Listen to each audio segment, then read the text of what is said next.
Moon is staring at Dora with shock. I know you love him, and I also know no other woman would love him the way you do, so selflessly and unconditionally. I don't know how to make a man who sees me as his sister to love me as his wife. Be your ever loving, kind self. Besides, you have known him more than Risa has. How am I supposed to compete with a sophisticated city girl? Dora hands her an envelope.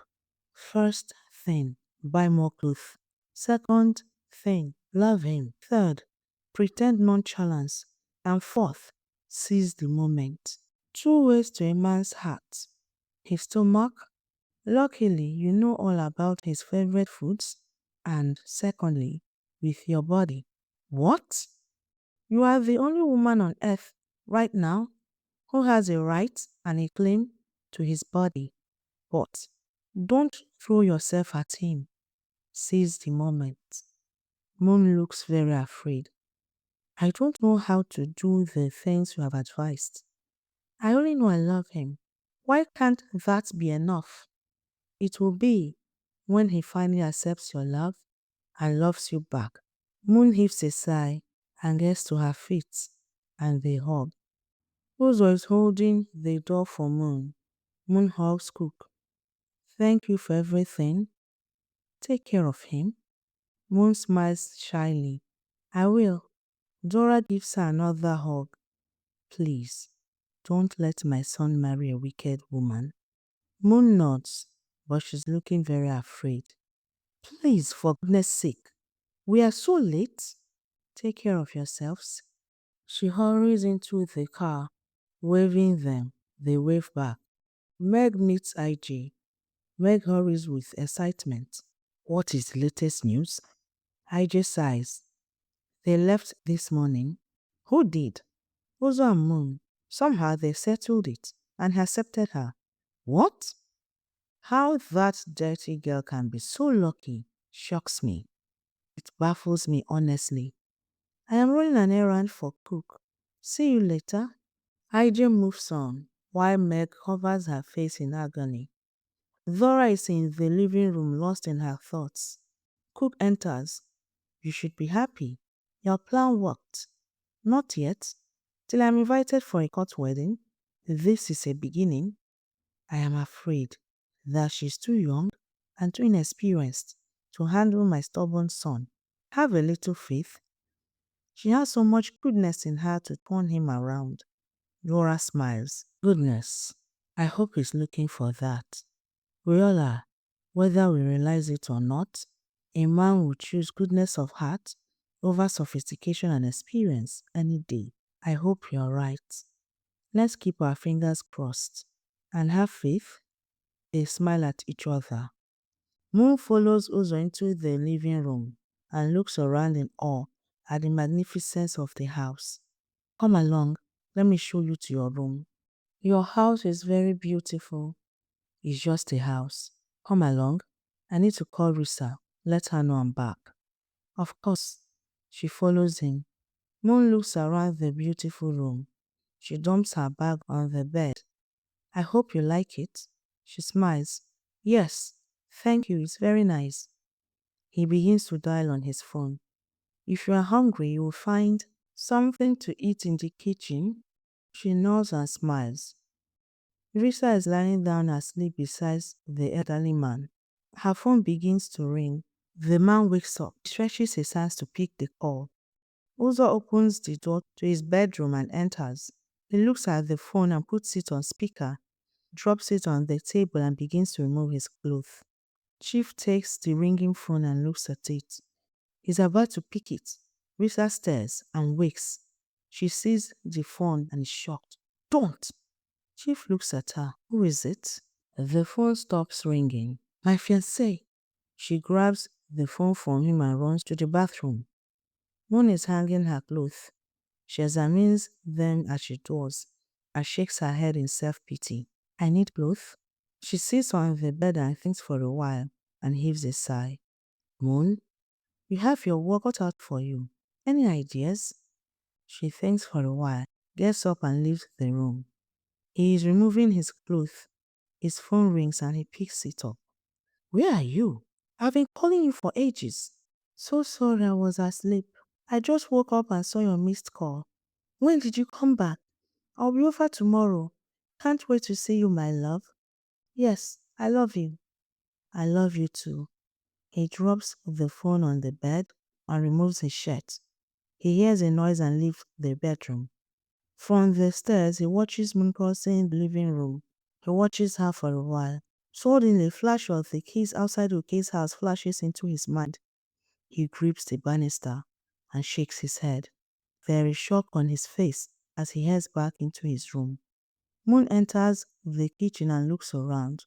She goes to the fridge and opens it. The fridge is well stocked. She smiles and closes it and leans on it. Thank you, Dora. Risa is sitting on the bed, toying with her phone. Chief is on the bed staring at her. You can't leave in the morning. I still have 2 more days in this town. My fiancé is back and is asking me to come over. I understand perfectly well. But what if I sweeten it for you? Risa turns to him. How sweet. 5 million for extra 2 days? She stares at him. Moon is in the kitchen cooking and arranging them on the table. She places a plate of pancakes on the table. Ozok walks in and heads to the fridge. Good morning. Good morning. He sniffs and turns around. Pancakes? She nods and smiles. Just the way you like them. She pours syrup on them. He takes a piece and sits down and eats with relish. She pours him a glass of juice, smiling. Thank you. No, thank you. You're welcome. They smile at each other. She comes in and drops her handbag. Good thing you look richer. Because you missed Ben's 40% test? No one told me. No one knew till we got to class. Oge walks in. Good morning. I have to go and see Ben. I was trying to text and call you, but your phone was off. She flops down on a chair and covers her mouth with a groan.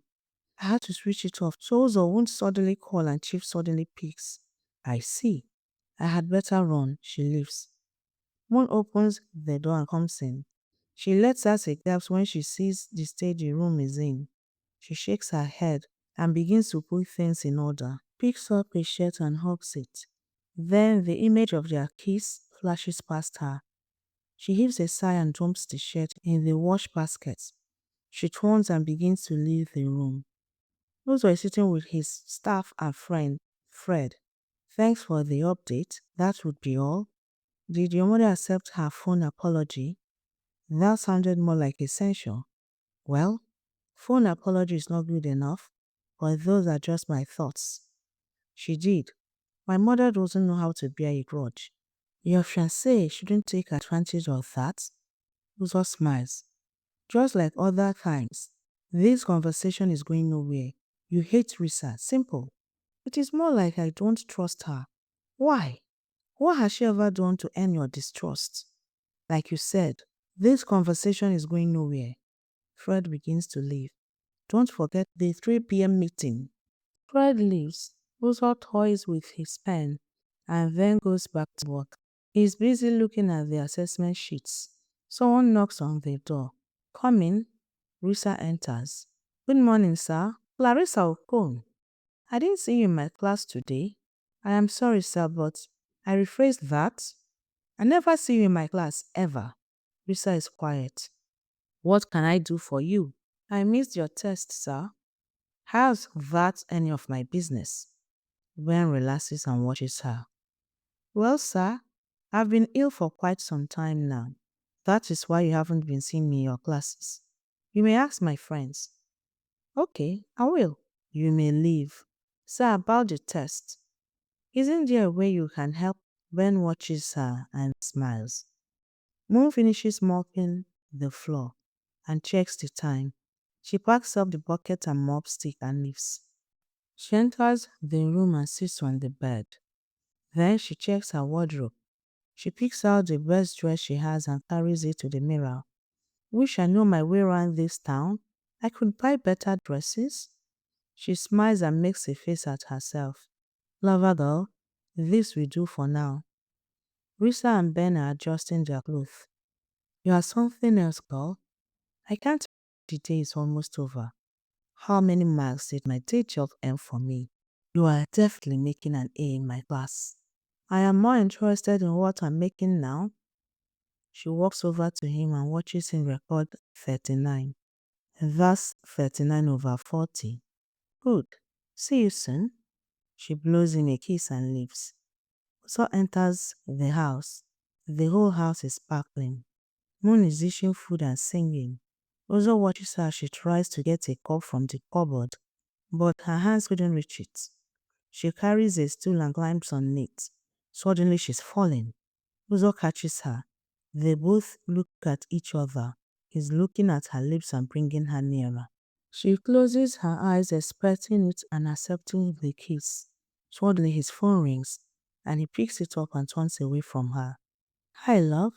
Missed you so much today. Are you on your way?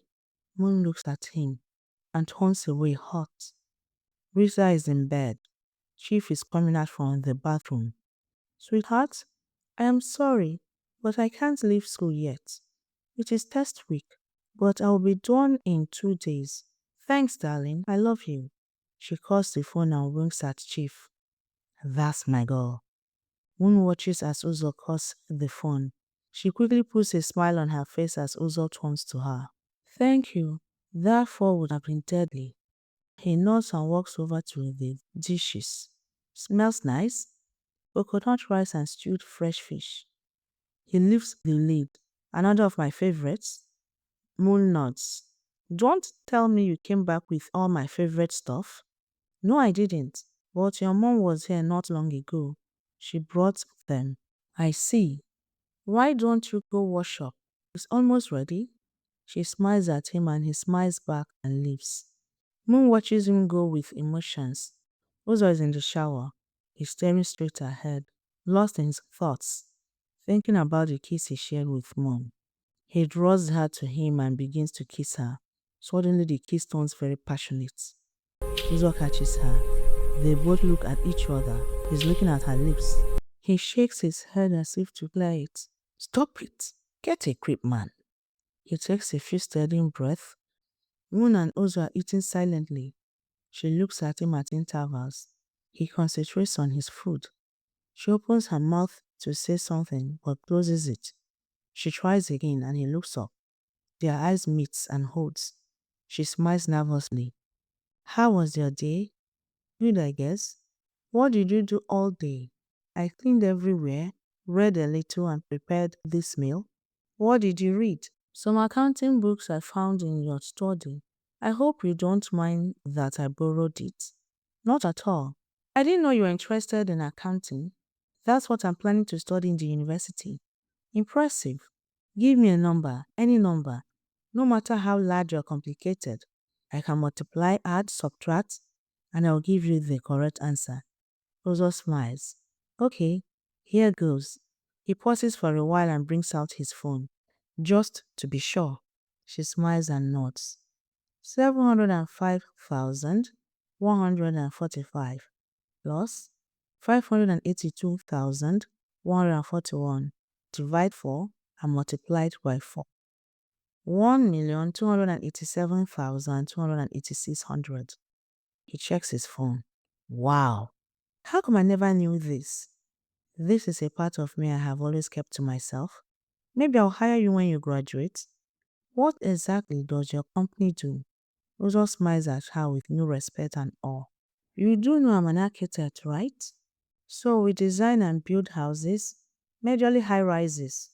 We're also into real estate, hospitality, and tech. She smiles at him.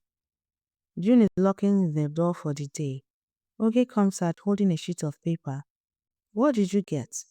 Isn't Risa coming home tonight? She said she promised her 5 million more to spend 2 extra days with him. I thought Ozo is back. That reminds me. She says in case Ozo calls any of us, we should tell him it's test week. Oge heaves a sigh. Honestly, I don't understand that girl. Anyway, I just hope all this doesn't boomerang on her. I hope so too. But right now it is paying her. She got 39 in the test she missed. What? I mean, how is that possible? June laughs. You are not really asking that question, are you? Girls like Risa always have a way of landing on their feet. Oge heaves a sigh. Sometimes good girls miss out on life because they are too afraid to explore. Good night, dear. Oge looks at the sheet of paper in her hands. She got 25.